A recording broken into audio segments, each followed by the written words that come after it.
Nah, ini ya, yang ada di bawahnya ini beliau guru kita Buya Arasi ya, yang banyak menyampaikan pengetahuan-pengetahuan tentang agama. Namun ternyata di sini ada pertanyaan yang mengganjal oleh salah seorang teman kita. Di sini video Buya katanya Adam diciptakan langsung dewasa dengan dalil karena Adam diciptakan langsung dengan tangan keagungannya.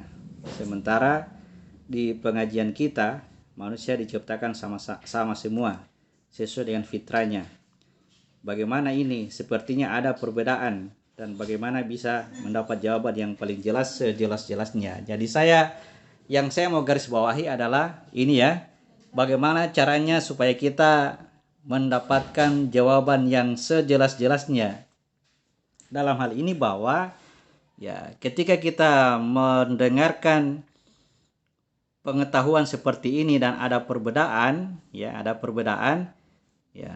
maka jangan mengatakan bahwa yang disampaikan oleh Laami itu benar, sedangkan yang disampaikan oleh Buya ini keliru, misalkan seperti itu. Itu menunjukkan bahwa ya kita belum paham, kita belum selesai dengan diri kita sendiri, ya. Karena ya kalau apa yang disampaikan itu benar, maka itu yang benar itu datanya dari Allah. Dan kita sudah mengetahui bagaimana bagaimana rumusnya bahwa kebenaran itu datang dari Allah. Pertimbangannya adalah diri kita sendiri. Ya. Jangan sampai yang kita lihat ini adalah hanya sebagian saja. Jadi yang masalah itu adalah pada diri kita sendiri. Makanya sangat bagus pertanyaannya di sini. Bagaimana supaya kita bisa mendapatkan jawaban yang paling jelas sejelas-jelasnya. Jadi saya akan menjawabnya berdasarkan tinjauan dari diri kita sendiri.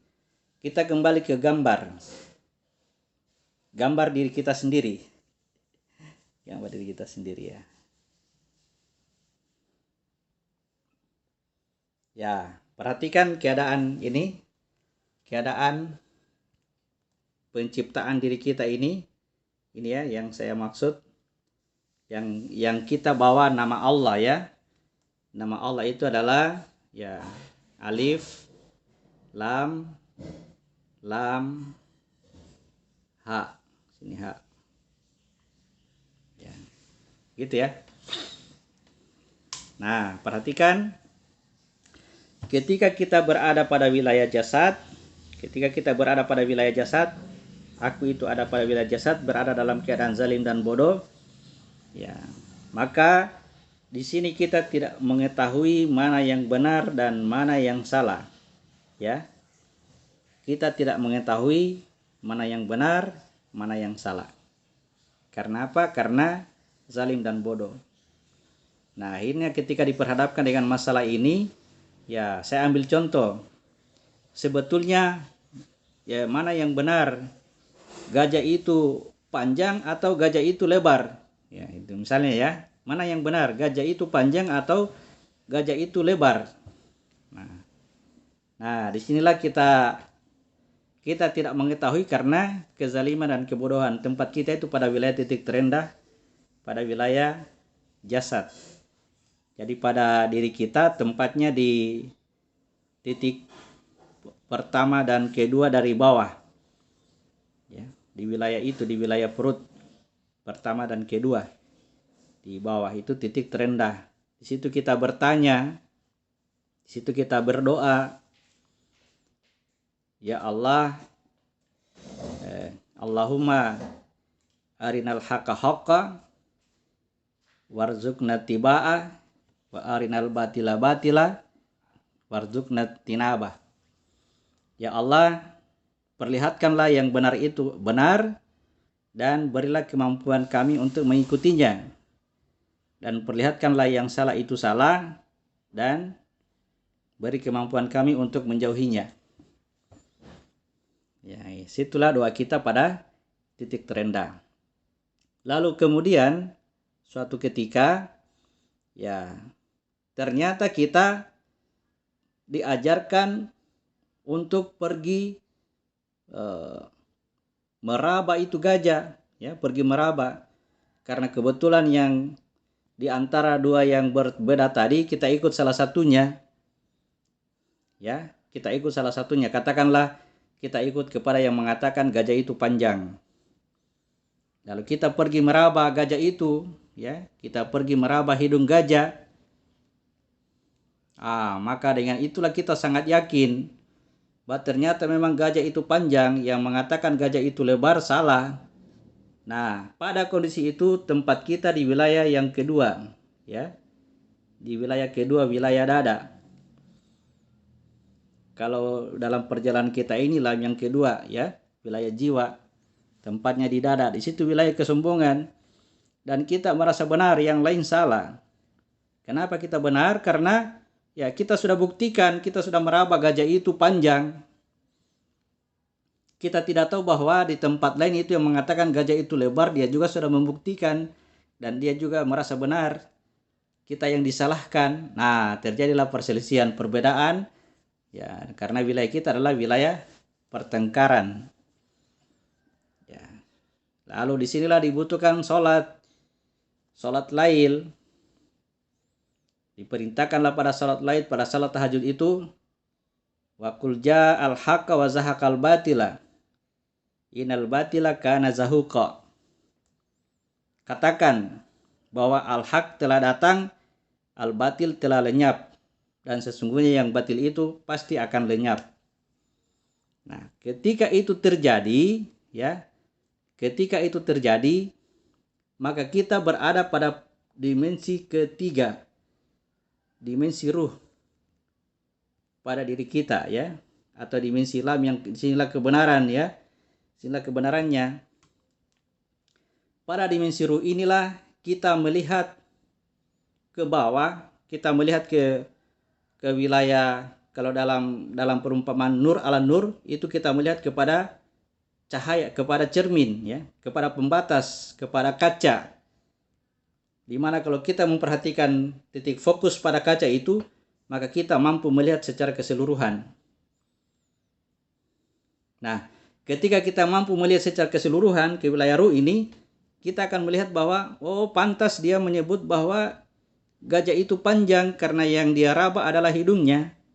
Sementara yang di sana itu yang mengatakan gajah itu lebar, ternyata yang diraba adalah telinganya. Akhirnya kita membenarkan semua. Kita membenarkan semuanya. Tidak ada yang salah di antara mereka. Nah, itulah mengatakan bahwa al-batil telah hilang, al-haq telah datang. Oke, ya. Jadi wilayah membenarkan semua apa yang ada itu adalah di wilayah ruh, dimensi dari perjalanan kita. Oke. Nah, kalau kita melanjutkan perjalanan sampai ke dimensi rahasia, dimensi ini, dimensi aku rahasia, maka kita akan melihat kesemuanya itu adalah satu diri, ya. Maka tidak ada yang salah, tidak ada yang benar, ya. Semuanya adalah satu diri, dan itu harus ada. Oke. Jadi saya ulang, bagaimana cara kita merespon perbedaan yang ada terhadap apa yang terjadi sekarang ini, apa yang kita dengar, apa yang kita lihat, itu menunjukkan di mana posisi kita pada diri kita sendiri. Saya kasih rangkuman, ketika kita berada pada titik kezaliman dan kebodohan, kita bertanya, ya, mana yang benar, mana yang salah, kita tidak tahu. Ya. Kemudian kita masuk pada wilayah yang kedua, ya, di situ kita berada pada posisi benar. Ya, karena fakta menunjukkan atau kita bisa membuktikan bahwa ini benar dan yang lain itu salah.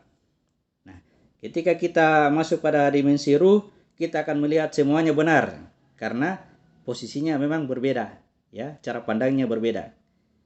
Ya, ketika kita masuk pada dimensi rahasia, maka di situ tidak ada yang benar, tidak ada yang salah karena semuanya adalah satu kesatuan dari diri kita.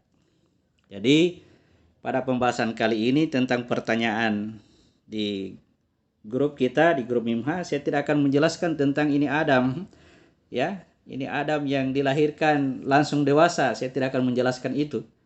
Karena apa yang saya jelaskan tentang penciptaan manusia, ya itu sudah sejelas-jelasnya. Sekarang ya Anda bagaimana caranya memposisikan diri Anda, ya, untuk bisa mengukur diri Anda. Ya, dengan adanya perbedaan seperti ini, hendaklah menilai diri Anda sendiri di mana posisinya. Di posisi tidak tahukah, atau di posisi merasa benar, atau di posisi melihat keseluruhannya benar, atau di posisi tidak ada yang benar dan tidak ada yang salah. Semua merupakan satu kesatuan. Itu tergantung pada diri Anda sendiri. Nah, mungkin pertanyaannya bagaimana caranya supaya ya kita bisa beranjak naik ke atas ini, naik ke atas dari kezaliman kebodohan. Nah, itulah peranannya sholat, praktek sholat. Jadi yang bisa mengangkat diri kita dari tempat rendah ke tempat tertinggi itu ya bukan kemauan ta sendiri, bukan keinginan ta bilang saya posisikan diriku ke sini, tidak. Ya, tapi yang harus kita lakukan ya baca kitabmu, dirikan sholat, tunaikan zakat, pasti akan terangkat. Ya. Pasti akan terangkat dan kita akan melihatnya dengan cara yang berbeda. Oke, teman-teman sekalian, begitulah seharusnya cara pandang kita.